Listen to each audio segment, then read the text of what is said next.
Morning students, मैं Rakesh Kumar Dwivedi, CMJ institute of education Banpat Motihari. Class वर्ग जो है 7 हो जाएगा, सातवां क्लास का जो है। इसके पहले हम लोग पार्ट 5 तक जो है हम लोग का क्वेश्चन आंसर सब चीज़ कंप्लीट हो चुका है और आप लोग शेयर भी कर लिए होंगे। आगे आज हम लोग पार्ट 6 पढ़ेंगे, नमक का दरोगा। नमक का दरोगा शीर्षक है पार्ट 6, नमक का दरोगा, है ना। इस अध्याय में यही बताया गया है, इस पाठ में यही बताया गया है। मुंशी प्रेमचंद्र ने वंशीधर को पात्र बनाकर स्पष्ट किया कि सच्चे ईमानदार और देशभक्त एवं ऐश्वर्य की मोहिनी वंशी का कोई प्रभाव नहीं पड़ता है। वह हर स्थिति में अपना कर्तव्य निभाता है, भले ही उसे तिरस्कार अपमान सहना पड़े, परंतु एक दिन ऐसा भी आता है जब उसके मानवीय गुणों के कारण से सर्वश्रेष्ठ पद यानी ऊंचा स्थान, सम्मान और यश मिलता है। तो आज इसी के बारे में हम लोग पढ़ेंगे, है ना। चलिए सभी लोग अपने अपने सामने बुक रख लेंगे, ध्यान देंगे। जब नमक का नया विभाग बना, जब नमक का नया विभाग बना और ईश्वर प्रदत्त वस्तु के व्यवहार का निषेध हो गया, है ना, यानी भगवान के द्वारा प्राप्त जो है ना, वस्तु जो था उसको व्यवहार में लाने के लिए मना कर दिया गया, यानी वर्जित कर दिया गया। तो लोग चोरी छिपे इसका व्यापार करने लगे, बिजनेस करने लगे, व्यापार करने लगे। अनेक प्रकार के छल प्रपंचों का सूत्रपात हुआ, अनेक प्रकार का जो है छल प्रपंच जो है उसका भी शुरुआत हुआ, है ना। कोई घूस से कमाता था, कोई घूस लेता था, कोई घूस से काम चला लेता था, कोई चालाकी से घूस भी लेता था तो चालाकी से, ऐसा नहीं है ना। अधिकारियों के तो पाँव आ रहे थे, पटवारीगिरी का सर्व सम्मानित पद छोड़कर लोग इस विभाग की बरकंदाजी करते थे। इसके दरोगा पद के लिए तो वकीलों का भी जी ललचाता था।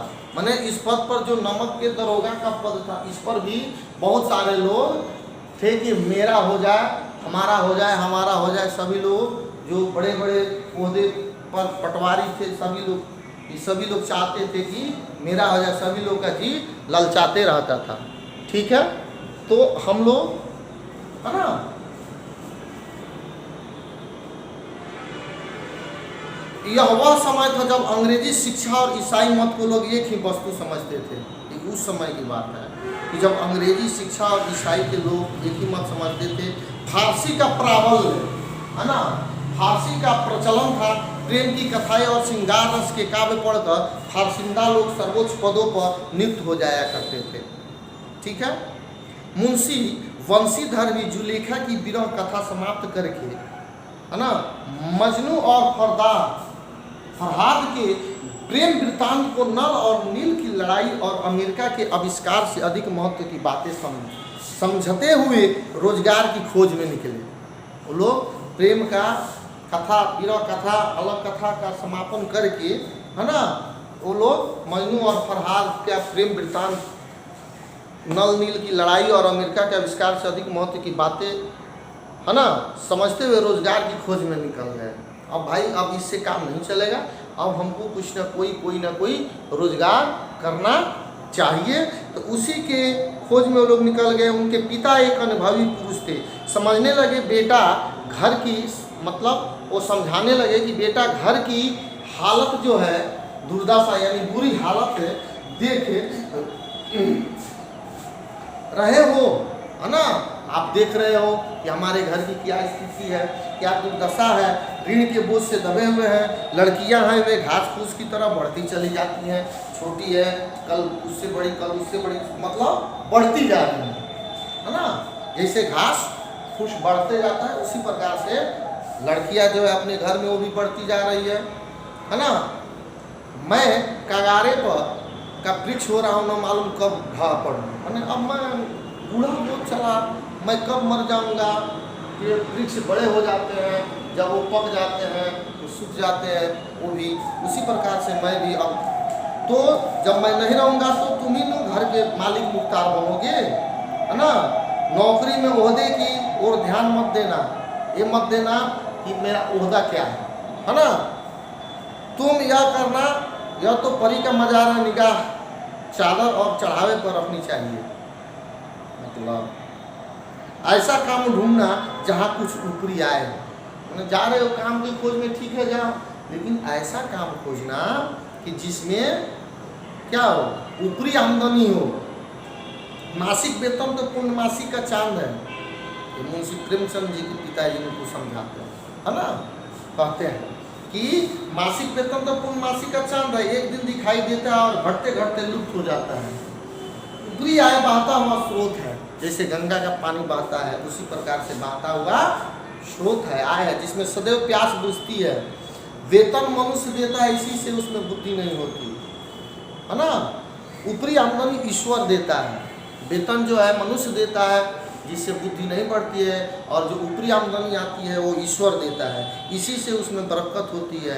तुम स्वयं विद्वान हो, तुम्हें क्या समझाऊं, इस विषय में बुद्धि की बड़ी आवश्यकता होती है ना। मनुष्य को देखो, उसकी आवश्यकता को देखो और अवसर देखो। अवसर को देखना चाहिए, अपनी आवश्यकता को देखनी चाहिए अपनी, है ना। उसके उपरांत जो उचित हो वैसा ही करना। गरज वाले आदमी के साथ कठोरता करने में लाभ ही लाभ है, लेकिन बेगरज को दांव पर लाना जरा कठिन है। इन बातों को निगाह में बांध लो, यह मेरी जन्म भर की कमाई है। इस उपदेश के साथ पिताजी ने आशीर्वाद दिया। बंशीधर आज्ञाकारी पुत्र थे, है ना, वो अपने पिता की बात मानने वाले थे। ये बातें ध्यान से सुनी और तब घर से चल खड़े हुए। इस विस्तृत संसार में उनके लिए धैर्य अपना मित्र, धैर्य जो था उनका अपना मित्र था। बुद्धि जो था अपनी पथक प्रदर्शक, यानी पथ रास्ते पर बढ़ते रहना। आत्मवलंबन ही अपना सहायक था, लेकिन अच्छे शकुन से चले थे। जाते ही जाते नमक विभाग के दरोगा पद पर प्रतिष्ठित हो गए, उनको नमक का दरोगा बना दिया गया।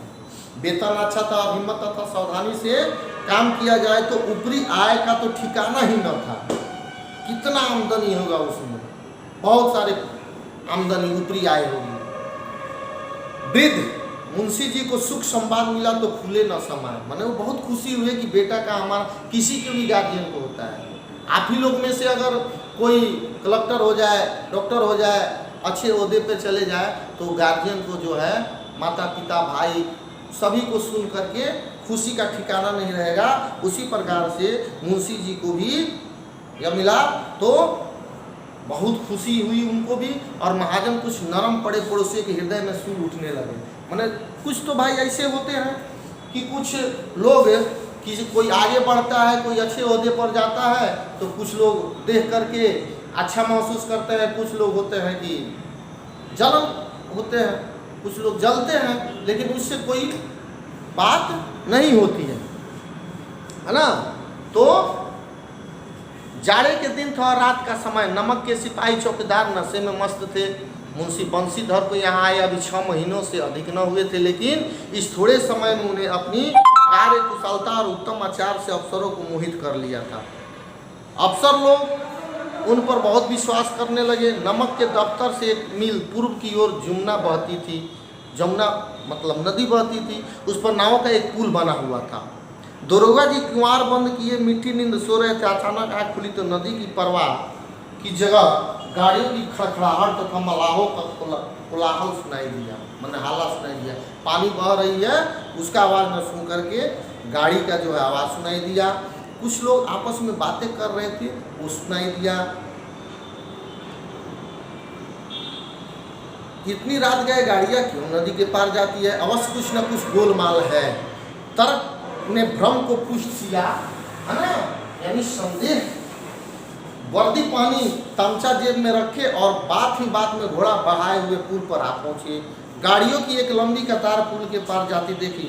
डांट कर पूछे एकदम रोए आवाज में, किसकी गाड़ियां है? थोड़ी देर तक सन्नाटा रहा। आदमियों में कुछ कानाफूसी हुई। अब एक दूसरे का कहना कि भाई कोई देख लिया, आ गया, करने लगे सभी लोग। तब आगे वाले ने कहा पंडित अलोपीदीन की। कौन पंडित अलोपीदीन? दातागंज के, है ना। तो मुंशी बंशीधर चौके पंडित अलोपीदीन इस इलाके के सबसे प्रतिष्ठित जमींदार थे। लाखों रुपये का लेन देन करते थे। इधर छोटे से बड़े कौन ऐसे थे जो उनके ऋणी न हो। व्यापार भी लंबा चौड़ा था, बड़े चलते पुर्जे आदमी थे। अंग्रेज अफसर उनके इलाके में शिकार खेलने आते और उनके मेहमान होते। 12 मास सदा व्रत चलता था। मुंशी जी ने पूछा गाड़ियाँ कहाँ जाएगी? फिर उत्तर मिला कि कानपुर जाएगी। लेकिन इस प्रश्न में कि इनमें क्या है, प्रश्न किए कि भाई इनमें क्या है, फिर सन्नाटा छा गया, फिर लोग चुप हो गए। दरोगा साहब का संदेह और भी बड़ा। कुछ देर तक उत्तर की बात देकर वे जोर से बोले कि आज तुम सब गूंगे हो गए हो, तुम सबके मुंह में आवाज़ नहीं है। हम पूछते हैं इसमें क्या लादा है। जब इस बार भी कोई उत्तर न मिला तो उन्होंने घोड़े की गाड़ी से मिलाकर पूरे को टटोला। भ्रम दूर हो गया। उनका संदेह जो है दूर, ये नमक के ढेले थे। पंडित अलोपीदीन अपने सजीले रथ पर सवार कुछ सोते कुछ जागते चले आते थे। अचानक कई गाड़ीवानों ने घबराए हुए आकर जगाया और बोले महाराज, दरोगा ने गाड़ियाँ रोक दी है और घाट पर खड़े आपको बुला रहे हैं। पंडित अलोपीदीन की लक्ष्मी जी पर अखंड विश्वास था, है ना, यानी अटूट विश्वास था लक्ष्मी जी पर। वे कहा करते थे कि संसार का तो कहना ही क्या, स्वर्ग में भी लक्ष्मी का ही राज है। मतलब पैसा फेंको तमाशा देखो। उनको था कि कोई भी होगा पैसा दे देंगे, रुपया देंगे, लक्ष्मी देंगे और हम अपना काम कर लेंगे, काम हमारा हो जाएगा। इसमें कहीं भी किसी भी प्रकार से कोई शक नहीं होगा, है ना। न्याय और नीति पर सब लक्ष्मी के खिलौने हैं। वह जैसे चाहती है नचाती है। लेटे ही लेटे गर्व से बोले चलो हम आते हैं। यह कहकर पंडित जी ने बड़े निश्चिंतता से पान के बीड़े लगाकर खाए। फिर लिहाफ ओढ़े हुए दरोगा के पास आकर बोले बाबूजी आशीर्वाद, कहिए हमसे ऐसा कौन सा अपराध हुआ कि गाड़ियाँ रोक दी गई है? हम ब्राह्मणों पर तो आपकी कृपा दृष्टि रहनी चाहिए। बंशीधर उठाए बोले सरकारी हुक्म, यानी सरकार का आदेश है। पंडित अलोपीदीन ने हंसकर कहा हम सरकारी हुक्म को नहीं जानते और न सरकार को हम सरकार को भी नहीं जानते हैं और हमारी सरकार तो आप ही हैं, आप ही हमारी सरकार हैं। हमारा और आपका तो घर का मामला है, हम सभी आपसे बाहर हो सकते हैं। आपने व्यर्थ का कष्ट उठाया, हो नहीं सकता कि इधर से जाए और घाट के देवता को भेंट न चढ़ाए। मैं तो आपकी सेवा में स्वयं ही आ रहा था। बंशीधर पर ऐश्वर्य की मोहिनी बंशी का कुछ प्रभाव न पड़ा, यानी धन संपदा का, धन या संपदा का कोई भी प्रभाव नहीं पड़ा। कितना हूँ ये अलोपीदीन, पंडित अलोपीदीन उनको दिखाए, लेकिन उनके ऊपर किसी भी प्रकार का कोई प्रभाव नहीं पड़ा। ईमानदारी की नई उमंग थी। कड़क कर बोले हम नमक हरामों में से नहीं हैं जो कौड़ियों पर अपना ईमान बेचते फिरते हैं। आप इस समय हिरासत में, आपका कायदे के अनुसार चलान होगा। बस मुझे अधिक बातों का फुर्सत नहीं है। जमदार बदलू सिंह, तुम इन्हें हिरासत में ले चलो, मैं हुक्म देता हूँ, इन्हें गिरफ्तार कर लो, ले चलो। मैं वैसा व्यक्ति नहीं हूँ कि मैं एक पैसे के लिए मैं अपना ईमान बेच दूँ। पंडित अलोपीदीन स्तंभित हो गए। अरे वाह, क्या हो गया? कोई भी ऐसा दरोगा नहीं था कि जो, और लक्ष्मी पैसे के बल पे लोग नहीं बिक जाते थे। कैसा आदमी आ गया कि पैसे को भी नहीं लेता है। गाड़ीवानों में हलचल मच गई, चारों तरफ घबराहट हो गई। पंडित जी के जीवन में कदाचित यह पहला ही अवसर था कि उन्हें ऐसी कठोर बातें सुननी पड़ी। बदलू सिंह आगे बढ़ा किंतु रोग के मारे यह साहस न हुआ, है ना, साहस नहीं है कि उनका हाथ पकड़ सके, उसको हिम्मत नहीं हुई। पंडित ने धर्म को धन का ऐसा निरादर करते कभी न देखा था। विचार किया कि यह अभी दंड लड़का है, अभी ये बच्चा है, समझ जाएगा। माया मोह के जाल में अभी नहीं पड़ा है। जब इसको माया मोह आएगा, जब इसको पैसे की आवश्यकता होगी, तब ये हुआ। अल्लाह है, झिझकता है, बहुत दिन भाव से बोले बाबू साहब ऐसा ना कीजिए, हम मिट जाएंगे, इज्जत धूल में मिट जाएगी। हमारा अपमान करने से आपके हाथ क्या आएगा? हम किसी तरह आपसे बाहर थोड़े ही हैं, है ना। बंशीधर ने कठोर स्वर में कहा, हम ऐसी बातें नहीं सुनना चाहते। मैंने पंडित उलूपदीन जो थे, मुंशी प्रेमचंद को, वो जो है मुंशी प्रेमचंद जी के द्वारा, है ना, ये लिखा हुआ, मतलब नमक के दरोगा जब वो बन गए तो उलूपदीन की गाड़ी जा रही थी तो वो पकड़ लिए। तो उलूपदीन को था कि भाई हम पैसे के बल पर जो है हम ले लेंगे, लेकिन वो नहीं कर सके, उनको हिरासत में ले लिया गया। और हिरासत में लेने के बाद हुआ कि भाई आप चलिए। तो आज आप लोग इतना ही हम पढ़ेंगे, हम लोग इसकी आगे पार्ट 2 में हम लोग पढ़ेंगे। अब ये पार्ट 1 है, पार्ट 2 में हम लोग इसके आगे पढ़ेंगे।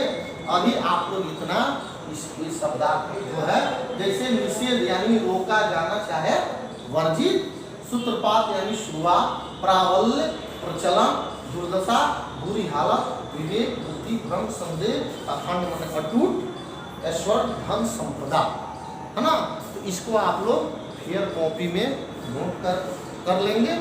और नोट करने के बाद से इस पाठ को एक बार आप लोग जितना भी पढ़ाए हैं उतना आप लोग पढ़ लेंगे। उसके आगे फिर अगले वीडियो में, ठीक है। तब तक के लिए धन्यवाद। घर में रहें, सुरक्षित रहें और अध्ययन करते रहें।